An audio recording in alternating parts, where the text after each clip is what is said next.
much time do you think it takes to edit and produce a single video that I'll post to my YouTube channel?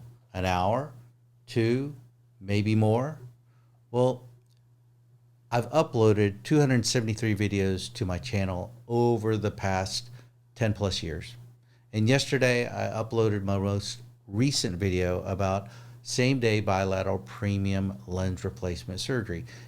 The video ended up being 24 minutes, which is a little long by some standards, but it's just enough time for me to convey a complete thought about a topic. And I thought it might be interesting for you to see a little time lapse that I've created, which shows a 6.5 hour editing process to create that 24-minute video. So if you've watched my videos, thank you very much. I appreciate it. And I hope you enjoy them. And I hope you enjoy the rest of this video. Bye-bye.